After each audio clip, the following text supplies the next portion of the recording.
Hola, vamos a continuar leyendo el capítulo 13 del libro de A Punta de Lanza de Steve Sand. Como se habrán dado cuenta, aquí todos cuando llegan a casa llegan gritando y entonces yo tengo que parar rápido el video para que no se oigan los gritos, especialmente si traen comida porque quieren que todos vayamos rápido a comer. Y bueno, pues estábamos platicando cómo empezaban a cortar tablones allá en la selva para empezar a construir lo que iba a ser como su centro de ayuda y la pista.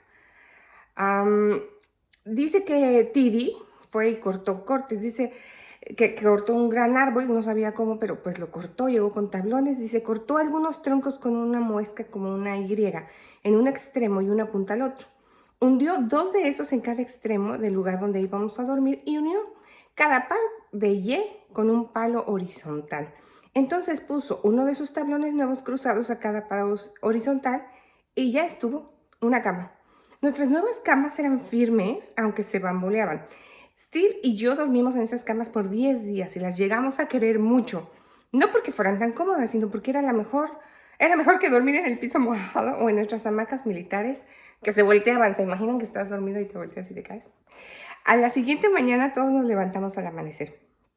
Comimos sopa hecha de panonai, un roedor grande de la selva que Uimanae había cazado con su escopeta mientras el resto dormía. Entonces cruzamos el río, trepamos por la orilla, desusadamente empinada en el otro lado, y nos dirigimos hacia la extensión selvática en la que esperábamos que algún día estuviera la pista. Noté que en la parte de arriba de aquella orilla teníamos una vista preciosa del río hacia el noroeste y el noreste. Supe que había encontrado el lugar donde quería poner mi casa. Si la orilla era sólida lo suficiente como para no hundirse cada vez que el río se inundara. Mincaye, que siempre estaba a mi lado, estuvo de acuerdo que ese era el lugar para mi nueva casa. Señaló con una distancia corta del lugar y me informó. Allí es donde yo construiré mi casa. Así que Mincaye estaba planeando dejar su casa y huertas de hijos y nietos en Toñampade para ir a vivir conmigo y mi familia. Me pregunté cómo reaccionaría su familia a aquella noticia. Había visto una roca en la superficie de la orilla y Koba me dijo que esa orilla nunca se rompía. Eso lo dejó resuelto. Ese pequeño trozo de selva virgen tropical pronto sería mi casa. Traté de imaginármelo, pero no pude. En realidad, toda la idea de estar en medio de la Amazonia con planes para establecerme allí era etérea. Apuré el paso para alcanzar a la cuadrilla. Estaban siguiendo a Koba, que seguían una trocha poco perceptible que abrimos cuando pasamos por allí al regresar del amoitado. Usando la mira láser sujeta con el cinte pegante a un nivel que había pegado con clavos a un árbol, comenzamos a trazar una trocha que esperábamos fuera de línea central de nuestra nueva pista de aterrizaje. En los primeros intentos no tuvimos éxito. En una dirección comenzamos a bajar hacia la ciénaga. En el segundo intento, el suelo caía a una pequeña cañada donde corría el riachuelo. Algunos de los hombres comenzaron a internarse en la selva, indicando sus descubrimientos con las voces chillonas que usaban para hablarse entre sí a gran distancia cuando estaban de cacería.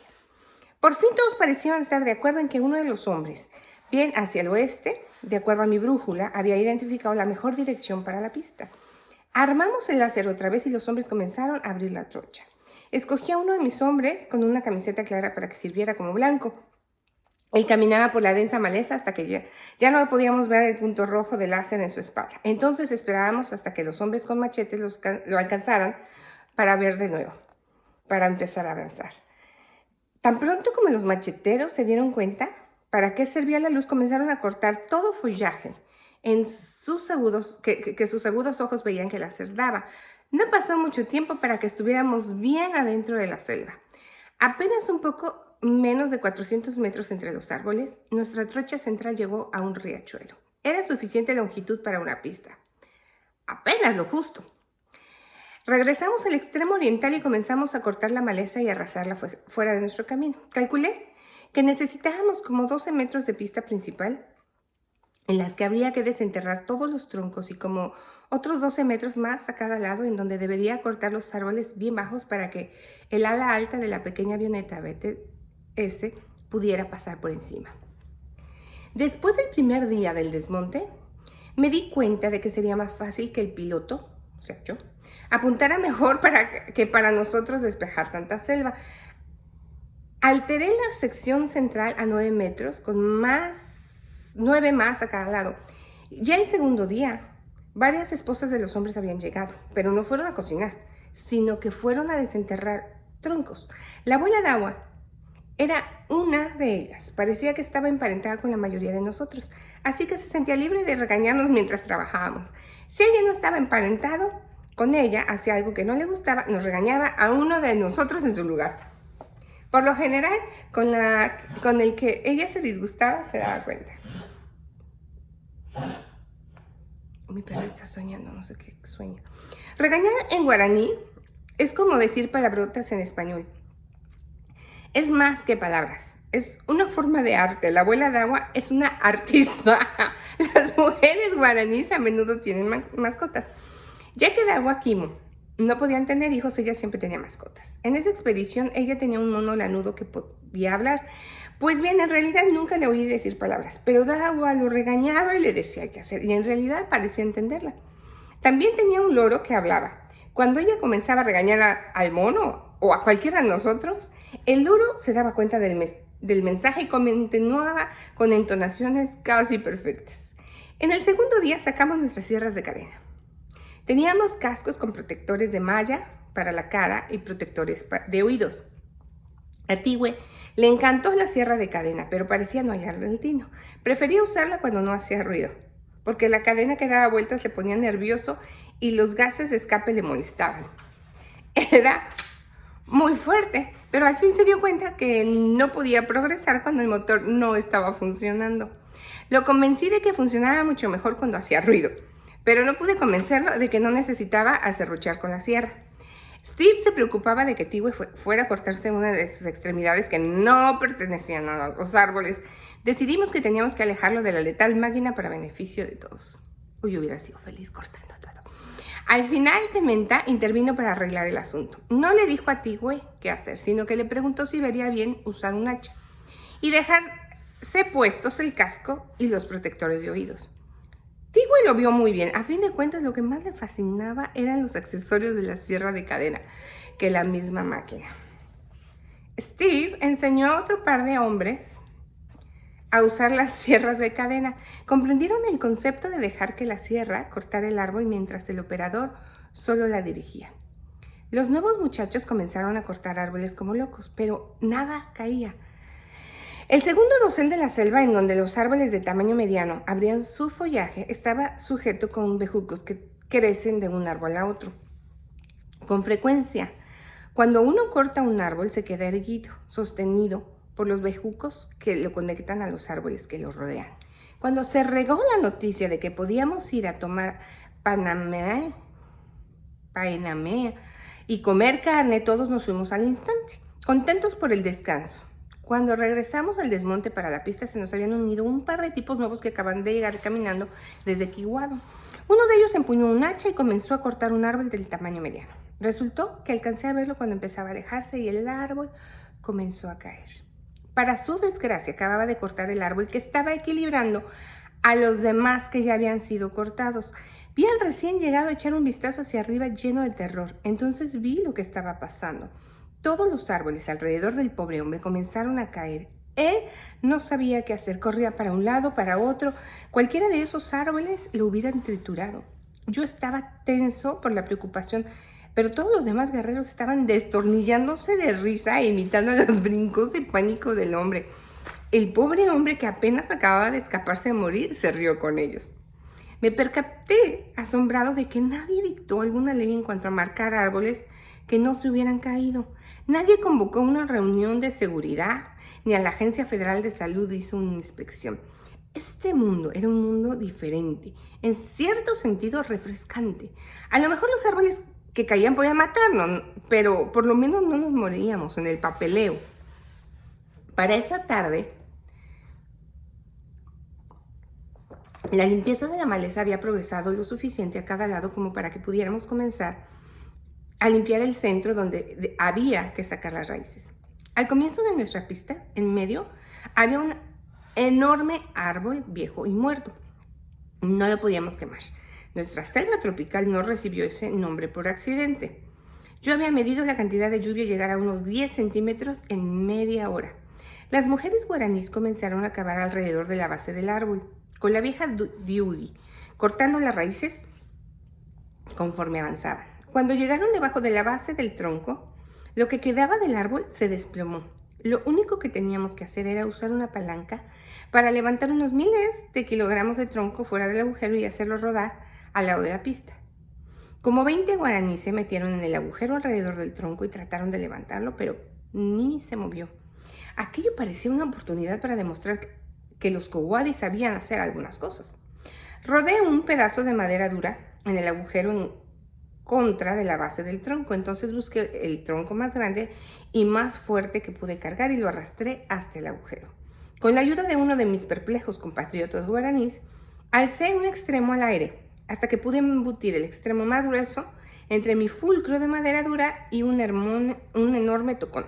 Todos observaban, pensando que esto era un unkikai, hacer sin razón.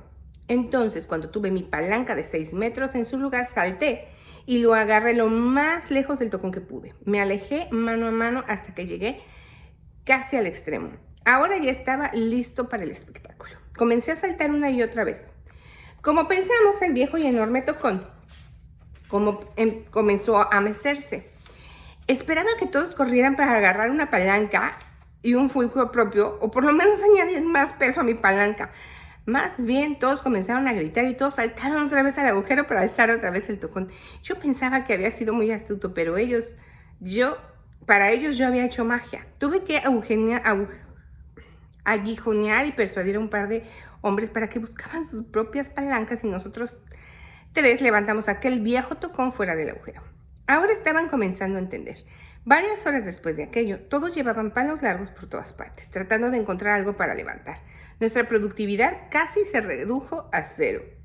Al final, la cuadrilla descubrió que las palancas eran una manera excelente de hacer rodar a los lados de la pista los troncos de los árboles ya cortados, pero en lugar de trabajar en equipos, lo cual es muy guaraní, cuando alguien comenzaba a hacer rodar un tronco grande con su palanca, todos los demás se sentaban alrededor y le gritaban para darle ánimo y apoyo.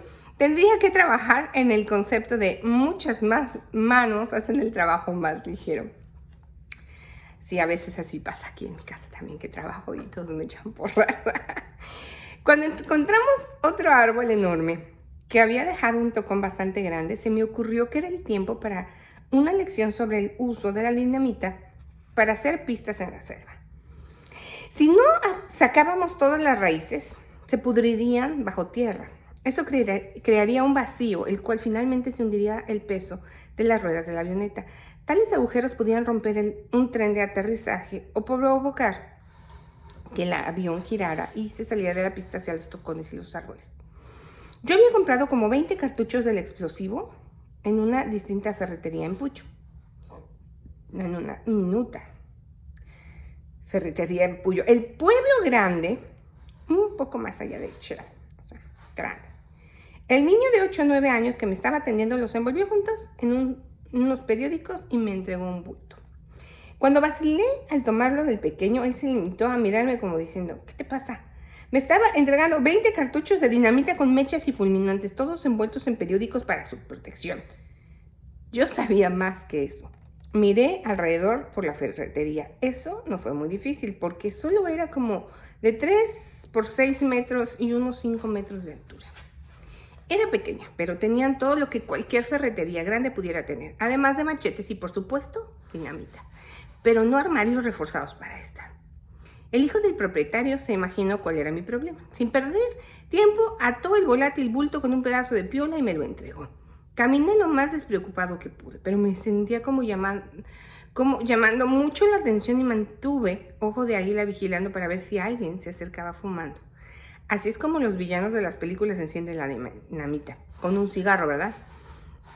Yo tenía la esperanza de que la dinamita resolviera nuestro problema de los tocones. De otra manera, cavar raíces de una franja de 9 metros para la misma pista de unos 400 metros de largo iba a ser tanto trabajo como limpiar toda la enredada maleza, tumbar varias copas de árboles y acarrear todos los escombros fuera del paso. Decidí comenzar en nuestro primer árbol grande con una cuarta parte del cartucho de dinamita. Con cuidado, presioné el fulminante en el extremo del pedazo del taco de dinamita que había cortado con todo cuidado. Entonces, con mucho más cuidado, inserté el extremo de un pedazo largo de mecha. Comprimí el final suave del fulminante alrededor de la mecha y me alisté para introducir mi artefacto de desmontador casero debajo del árbol que nos molestaba. Prendí mi encendedor luego de asegurarme de que todos los guaraníes estuvieran lejos y agité la llama bajo el extremo de la mecha. Entonces salí a la carrera en busca de abrigo. No pasó nada. La mecha no se había encendido. Traté de encenderla de nuevo. No se encendía. Entonces corté otro pedazo de mecha y traté de encenderla. No logré encenderla. Dementa se me acercó con mucho cuidado. Yo estaba segurísimo de que estaba asombrado por lo que estaba yo tratando de hacer, pero no dijo nada. Se limitó a recoger del suelo un trocito de madera del tamaño de un escarbadientes, o sea, de un palillo.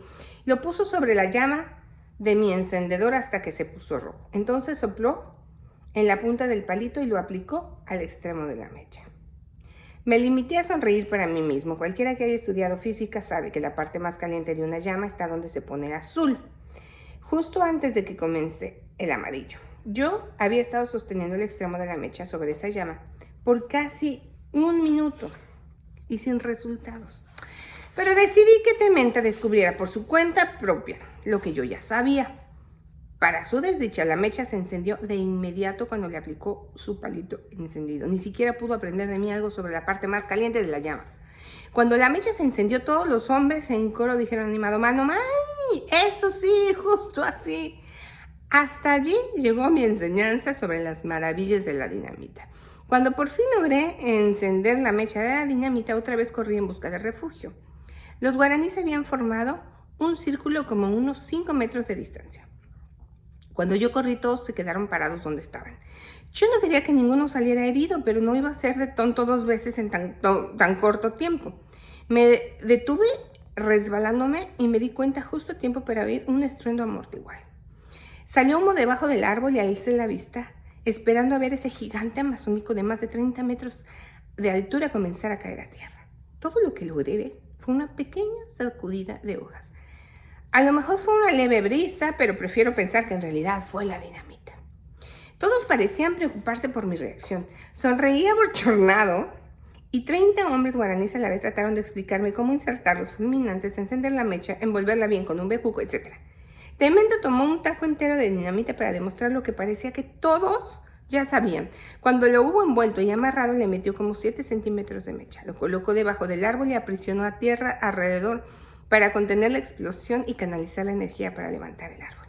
Cuando encendió la mecha, me obligué a quedarme donde estaba el resto de la cuadrilla. Esta vez el efecto fue bien diferente. Cuando la dinamita explotó, la tierra explotó debajo del árbol. Salió mucho humo. Yo estaba casi seguro de que esta vez la sacudida de las hojas fue un poco más de lo que se podía atribuir a la ligera brisa que soplaba. Todos los guaraníes parecían estar satisfechos. Nos habíamos divertido. Ahora parecía pensar que era tiempo de regresar a CAE. Nuestro árbol noble y gigante todavía seguía en pie. Le pregunté a Dementa, ¿qué tal que usamos 3 cartuchos? Recordaba que los chicos malos de las películas siempre ataban 3 cartuchos. Pues bien, sí, ¿y qué si los usamos para pescar? Me preguntó en respuesta. Acepté su sugerencia. Claro, pescar con dinamita sería bueno. Los guaraníes sabían de lo que estaban hablando. La dinamita sería más eficiente en poner pescados en la olla que en arrancar tacones en el suelo. Habría que sacar excavando a mano cada tocón recalcitrante y el gigantesco de la parte media de la pista, con raíces y todo. Mincaye logró mucho material humorístico de esta situación. Quizás todavía anda contando sobre mis lecciones en cuanto al uso de la dinamita. De cuando en cuando él se volvía a verme, hacía muecas como si me estuviera muy concentrado y luego pretendía encender la mecha. Entonces hacía gestos alocados como si estuviera corriendo para salvar la vida. Traté de disgustarme con él, pero no podía evitar reírme. Ese día a mediodía uno de los hombres guaraníes me mostró que una de sus botas estaba rota. Wimba imba, me dijo. Estuve de acuerdo con él. No bueno ha sido y volví a comer. Pero él no había terminado. Comenzó a quejarse de lo difícil que iba a ser conseguir otro par y en voz alta se preguntaba cómo iba a conseguir el dinero para comprarlo a menos que se le pagara por construir la pista. Yo temí el día en que se levantara ese tema. Después de todo, yo había pasado toda una semana en las trochas explicando que no vendría a hacer lo que yo mismo quería. Había tratado de aclarar que venía a ayudarles a hacer la cosa de ellos. El guerrero con la bota rota de veras pensaba que su pedido era razonable. De seguro se había regado la noticia de que yo solo había llegado a ayudarles a hacerse cargo de su propio destino. Eso era lo que los ancianos me habían pedido. Sabía que era una situación delicada. Si les pagaba por construir la pista, la iban a ver como mi pista. Pero yo no quería una pista. Yo solo quería hacer lo que estaba convencido que era lo que Dios me había asignado. Sabía que no debía entablar conversación directa con el guerrero. Eso sería una confrontación y no a la manera guaraní. En vez de ello, comencé a hablar con Kimo, Diwi y Minkaya, recordándoles que me habían dicho que la pista tenía que pertenecerle a la gente, no a los de afuera.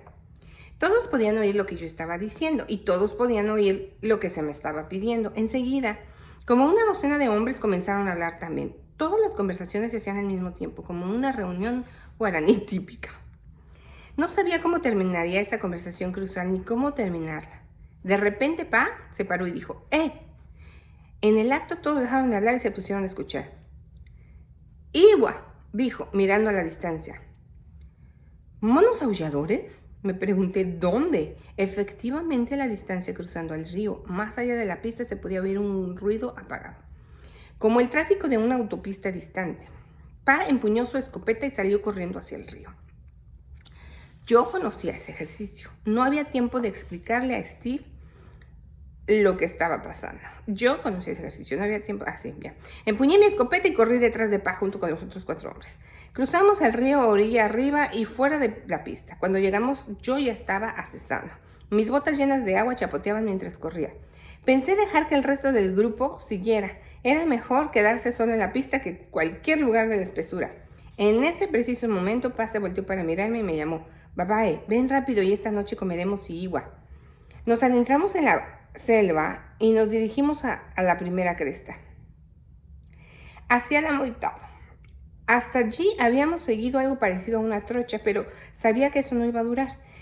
De vez en cuando el grupo se detenía de repente y afinaba su oído para calcular hacia dónde se dirigía el tropel de monos. En la selva, los guaraníes cazan primero con los oídos. Nadie camina en las trochas de la selva mirando hacia arriba. Eso sería una manera segura de tropezar con las raíces de los árboles. Pisar una culebra o hacerse un agujero, caerse en un agujero o en un precipicio. De repente los monos grandes mucho más cerca cambiaron de dirección. Ahora nos dirigíamos a lo silvestre. Comenzamos a bajar por el lado empinado de una cresta que habíamos estado siguiendo. Yo avanzaba detrás del grupo, cruzando una pierna se me enredó en un bejuco y sin querer resbalé de cabeza lo que quedaba de la cresta. Cuando alcancé el grupo, los monos estaban adelante. Se habían detenido para comer algún tipo de fruta o algo así. De repente se oyó un disparo de escopeta. Todos comenzamos a gritar instrucciones, uno abajo, el otro se trepó más arriba. Entonces gritó, Babae, uno va a tu lugar, dispárale, yo te ayudo a comerlo. Un macho grande saltó del árbol cercano a otro justo encima de mí, se movía rápido. Di la vuelta al árbol a tiempo de verlo correr por una rama. El animal iba a saltar a otro árbol y yo sabía que desaparecería en segundos. Ese era el momento de disparar. Si le disparaba mientras todavía estaba corriendo en la rama, se caería al suelo. Si le disparaba cuando estaba cerca del tronco, el mono se lanzaría al follaje denso y tendríamos que abrirnos paso para sacarlo. Mi corazón palpitaba a toda velocidad. A los guaraníes les encanta cazar cualquier animal comestible, pero cazar monos tal vez sea lo más divertido. No solo son todo un desafío, sino que también son los mejores para comer. Disparé y acerté. El animal dejó escapar un rugido, agarró la rama y entonces cayó sus 20 metros al suelo de la selva delante de mí. Minkaya, que me había seguido en la cacería con su cerbatana, gritó ¡Wutai, wutai! Y agarró al mono por la cola. De seguro que esa noche iba a ser alarde de mis habilidades para la cacería. Me hizo señas con su quijada y partió encaminándose en dirección a otros monos aulladores. De repente todo se puso muy silencioso encima de nosotros. Los monos aulladores que estaban corriendo por las copas de los árboles encima de nosotros se escondieron, como una señal. Eso comenzó otra parte divertida, la cacería. Sabíamos que los monos estaban allá arriba y ellos sabían que nosotros estábamos allá abajo. Teníamos que asustarlos y seducirlos para que salieran de sus escondites. Uno de los hombres del grupo aló uno de los bejucos que colgaban de un árbol. Lo torció hasta tener una cuerda de varias hebras para trepar. Se la puso en los pies y comenzó a trepar por un bejuco grande que colgaba de una rama alta. Se dirigía a la copa de los árboles para ponerse en posición de disparar su cerbatada. Tan pronto llegó a unos 20-25 metros de altura, todos comenzaron a hacer ruido. Uno de los guerreros hacía ruido como si estuviera disparando una escopeta vez tras vez. Hizo un puño con su mano dejando un agujero en donde el pulgar y el índice se unían. Entonces, yo me imagino que así, ¿no? Así. Y entonces puso hojas sobre el agujero y palmoteó con su otra mano sobre ellas. El aire comprimido rompía la hoja haciendo que sonara como un disparo. Otros comenzaron a sacudir los bejucos y a aullar como un macho aullador atacando. Yo me quedé quieto observando el circo, recordando lo divertido que fue aprender a cazar con los guaraníes cuando yo era niño. Uno de los hombres persiguió a un par de monos hasta la siguiente cuesta. De repente apareció con un mono de buen tamaño bajo el brazo. Ató las colas de los monos sobre sus espaldas, a sus pescuezos. Eso le permitió cargarlos sobre los hombros como 2 carteras. Ya teníamos 5 monos y por los sonidos de más lejos de la cañada había una buena posibilidad de que esa noche habría un par más en la olla. Cuando regresamos a la pista, todos se alegraron. Hasta yo relacionaba comer mono con festejos. La atención debida al pago por limpiar la pista quedó en el olvido. Esos modos llegaron justo en el momento preciso para calmar una situación incómoda. Pudo haber sido casualidad, pero yo no lo creo. Poco después de regresar a la pista, vimos a un aeroplano volando a la distancia. Los guaraníes lo oyeron y con toda confianza dijeron: ¡Alas! En abreviatura, el nombre de la misma, Alas de Socorro. Saqué mi radio portátil de aviación que tenía en la mochila y sintonicé las frecuencias de radio que usaban Alas de Socorro. Brian Shepson, uno de los pilotos de Alas de Socorro, se dirigía a una aldea guaraní cercana y se estuvo preguntando dónde estábamos construyendo la nueva pista. Los guaraníes por fin lograron que el tocón inmenso y muerto humeara, tratando de hacer más fácil rodarlo por completo fuera del paso y al mismo tiempo de alejar las abejas que nos molestaban constantemente debido al sudor. Qué horror las abejas. Brian vio nuestro humo y se acercó para investigar. Dijo que tenía malas noticias. Si continuábamos construyendo nuestra pista en esa dirección, el extremo este de nuestra pista iba a quedar perpendicular a nuestra cuesta cercana, lo que haría que la pista sirviera en una sola dirección. Peor aún, el otro extremo enfilaba derecho hacia una cuesta alta al otro lado del río, al oriente. Eso interfería con el aterrizaje, pero significaría que tendría yo que dar un viraje a poco de despegar a fin de evitar la cuesta, a menos que llegara carga muy liviana y pudiera elevarme para volar por encima de las montañas. ¿Cuánto tendríamos que cambiar el ángulo de la pista para que fueran más fáciles nuestros aterrizajes y decolajes?, pregunté. Él sugirió que tratáramos a unos 240 grados al suroeste por unos 60 grados noreste. Caramba, le agradecí, pero la noticia era en extremo desalentadora. Detestaba que decírselo a Steve y a los guaraníes. Pero cuando lo hice, lo tomaron con un característico. No importa, querían que señalara la nueva dirección. Cuando investigamos, hallamos que podíamos mover el extremo oriental de la pista al sur del bote barranco. Podíamos mover al otro extremo, un tanto al norte, para que la mitad de ella bordeara otra depresión que nunca podíamos salvar con un puente. Ya en ese entonces habíamos limpiado tanto el lado de la pista que podíamos ver a la distancia. Medí con pasos el largo usable de nuestra nueva dirección y hallé que podíamos aumentarlo como unos 60 metros.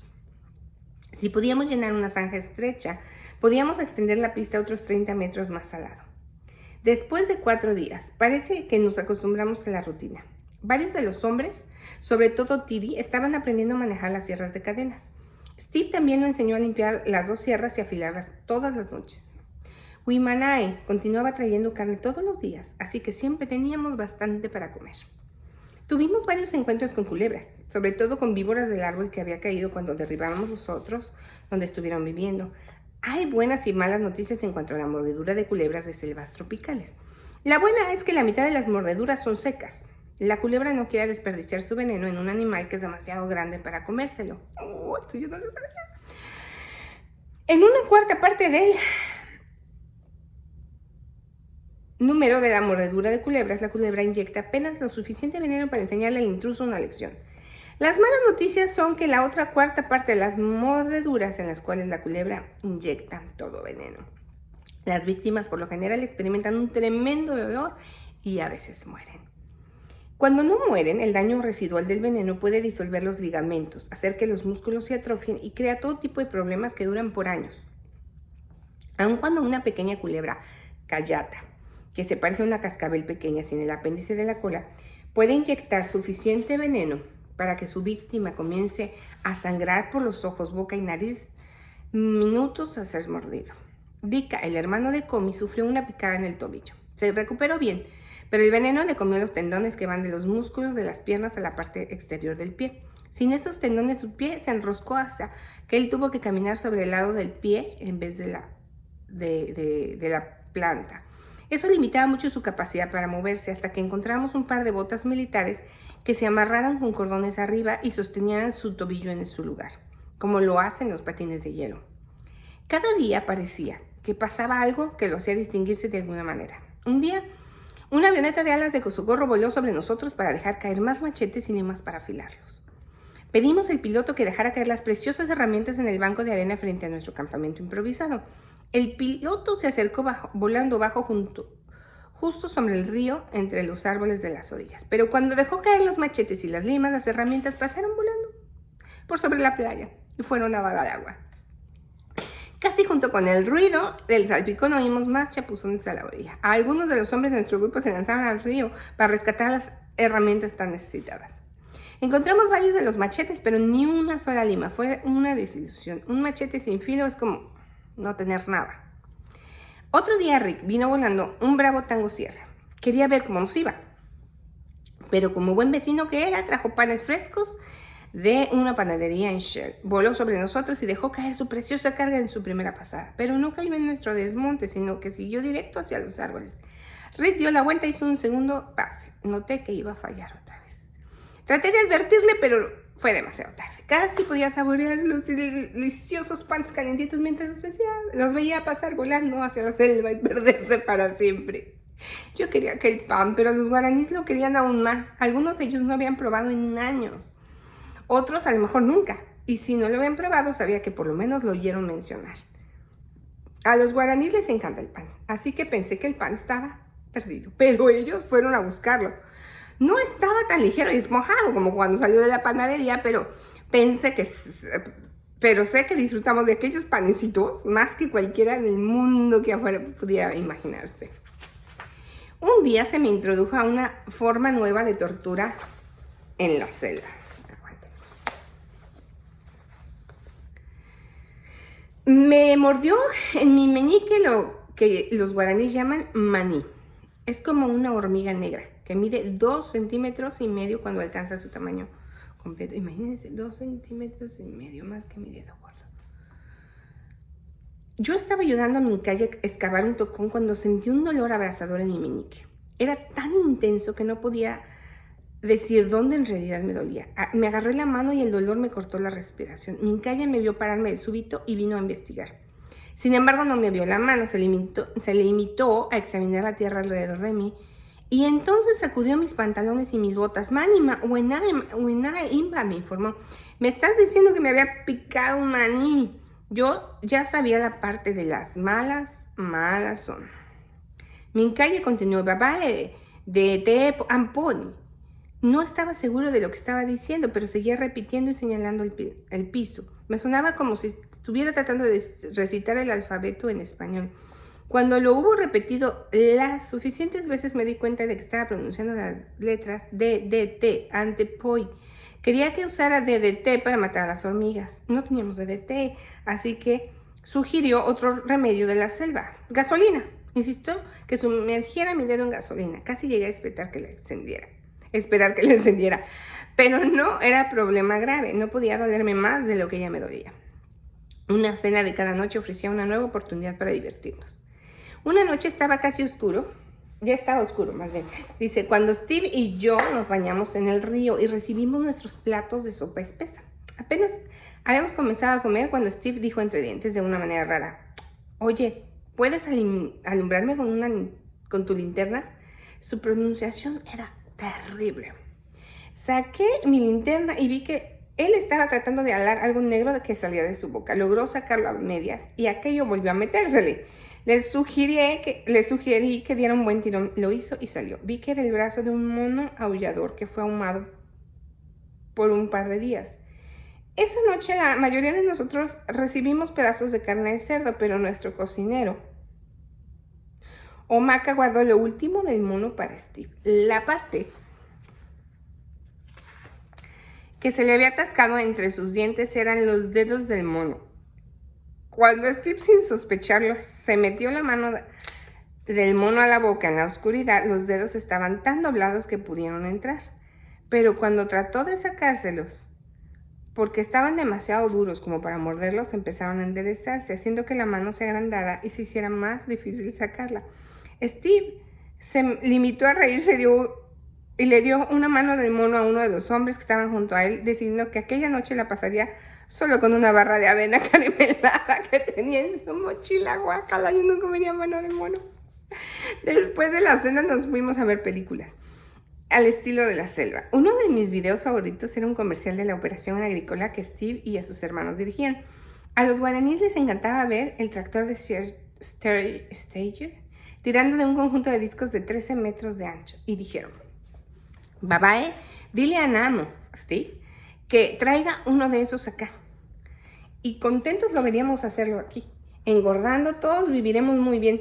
Cuando vieron la máquina combinada llenar los camiones grandes con maíz desgranado, se quedaron sentados y asombrados. Me di cuenta de que en realidad era asombroso. La granja de Steve podía más que alimentar a toda la tribu guaraní, la cual ya estaba llegando a ser unos 2,000 individuos. Es una población pequeña, pero se había cuadruplicado desde los días del odio y las matanzas, cuando estaban al borde de la extinción como pueblo. También tenía una película de la Segunda Guerra Mundial con bastantes escenas de aviones. Pensé que iban a interesarse en los aviones, pero ellos querían saber por qué los aeroplanos estallaban. Expliqué que los aviones que estaban volando detrás de los que estallaban tenían armas de fuego y les estaban disparando. Quisieron ver ese video una y otra vez, tratando de figurarse cómo esos pilotos podían decir que en su avión estaba su enemigo personal. Una noche, el tímido Dewey espontáneamente comenzó a orar. Welgongi. Solíamos vivir odiando y con miedo y matando todo el tiempo. Pero la sangre de tu hijo y Tota limpiar nuestros corazones. Ahora vivimos bien. Entonces recorrió la tribu orando por cada aldea y por todos en las aldeas, de los cuales él sabía que estaban enfermos o sufriendo. Oró por nombre, por los de nuestro grupo que todavía no estaban andando en la trocha de Dios. En realidad, Dewey oraba por nosotros todas las noches. Con facilidad podía orar por 15 o 30 minutos con voz resonante llena de autoridad y vigor. El resto del tiempo era tan tímido que nunca pude conseguir que trabajara con otro hombre. Siempre se iba por su lado. Kimo era el payaso del campamento. Tenía un par de binoculares que alguien le dio. En el campamento se alejaba del grupo lo más que podía sin caerse de la orilla del río y nos miraba a través de aquellos lentes locos. Entonces comenzaba a hacer comentarios continuos de todas las cosas raras que veía. La mayoría del tiempo yo no sabía qué estaba diciendo, pero para mí él era el equivalente guaraní de Rodney Dangerfield. El solo verlo de cuclillas con aquellos binoculares viejos me ponía los pelos de punta. Fue un buen tiempo para mí. Mientras trabajamos recordé por qué amaba tanto a tantos de ellos. Eran sencillos pero reales. Tenían miedo de los sucesos e influencias del mundo de afuera que no podían controlar. Habían estado completamente aislados del resto del mundo. Ahora el aislamiento era menos que antes, pero lo sentía mucho más. Los miembros más jóvenes de la tribu atravesaban una crisis de identidad. Ya no sabían quiénes eran. Ni siquiera yo podía asegurarles que el mundo les iba a dar un lugar nuevo. En la nueva era que llegaba. Después de 10 días largos, maravillosos y agotadores, regresamos río arriba con el grupo de Toñampá. Todavía estaba preparando para mantener funcionando las tierras de cadena, mezclar gasolina, el aceite y reparar cadenas. Pero Tiri y uno o dos ya casi podían. Steve les enseñó mucho con los ademanes de sus manos gringas. Los guaraníes en realidad lo quisieron e insistieron en que dijera que regresara y que trajera su tractor para que hiciera una huerta grande para ellos. Antes de que llegara el avión le pregunté a Mincaye cuándo debía regresar. Me dijo que cuando el Ebowei estuviera terminado para que yo pudiera regresar ahí, pudiera aterrizar ahí.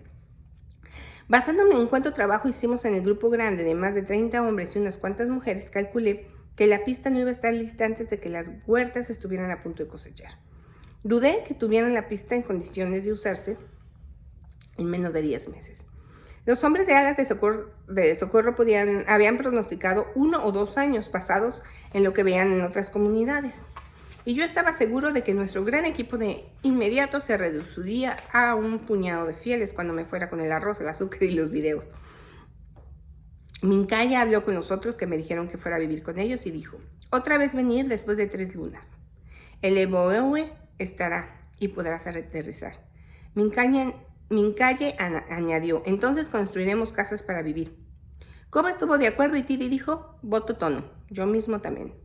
Allí estaba el gran compromiso. Los 3 hombres tenían familia extendida en Toñampade. Mudarse significaba construir casas nuevas.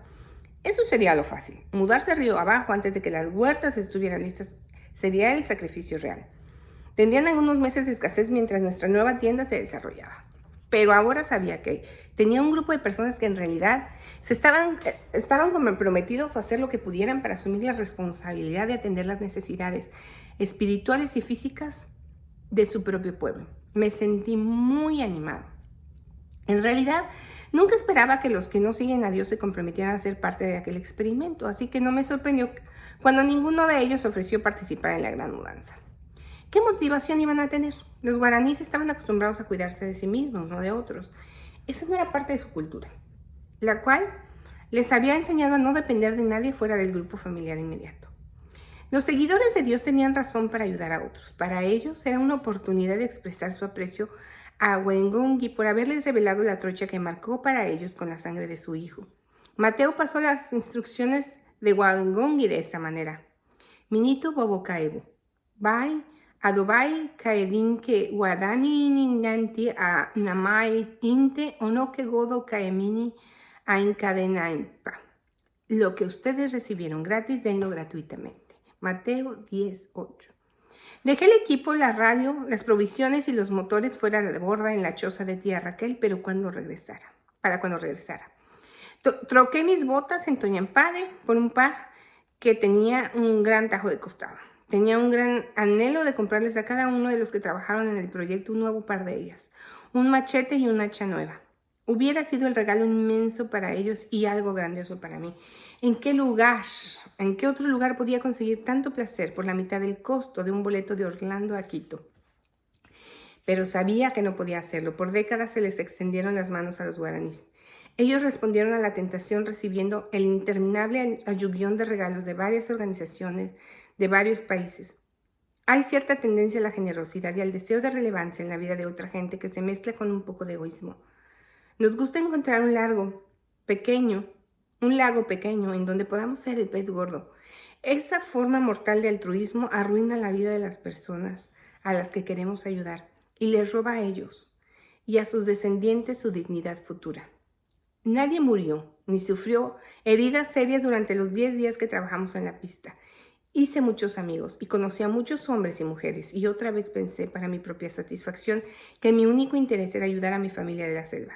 Todo lo demás, la pista, la clínica, la escuela, tenía que ser de ellos. Me pregunté si algo de aquello en realidad llegaría a pasar y si ocurría, cuánto tiempo requeriría hacerlo y cuánto duraría. ¿Qué tal? Termina el capítulo 3. Me encanta, ¿saben qué? Aprendo tanto por decir de lo que cuenta, de cómo intentó hacer el camino y no funcionaba una cosa y no funcionaba otra cosa. Pero es que no porque las cosas no funcionen a la primera dejan de ser de Dios, sino porque las cosas no funcionan a la primera o como nosotros primero los planeamos, nosotros tenemos que desistir. Dios nos da una orden y nosotros tenemos que seguirla y tenemos que intentarlo. Y en ese intentarlo, vamos aprendiendo, vamos madurando y también tenemos la oportunidad grande de divertirnos y de ver las maravillas y regalos que Dios nos da, siempre proveyéndonos en el punto perfecto de lo que necesitamos. El asunto de todo esto es tú en tu vida, en lo que estás haciendo. Cuando las cosas no salen como tú quieres, ¿tú a dónde miras? ¿Tú a dónde miras? ¿A dónde pones tus ojos? ¿Te fijas en lo malo? ¿Te fijas en lo que no pudiste hacer? ¿Permites que eso afecte tu vida y te derrumbe? ¿O pones tu mirada en Dios y pones la mirada en todas las cosas que te da, en todas las oportunidades? En toda historia hay cosas buenas y malas. Aquí hubo riesgos enormes, ¿verdad? Y oportunidades de haber perdido la vida. Pero igual hubo cosas maravillosas. ¿Tú en dónde pones la vista? Ponla en las cosas que Dios te da, en las cosas buenas, en las cosas maravillosas, en las cosas que persisten y duran eternamente. Lo demás pasa. Dios te bendice. Nos vemos en el próximo capítulo.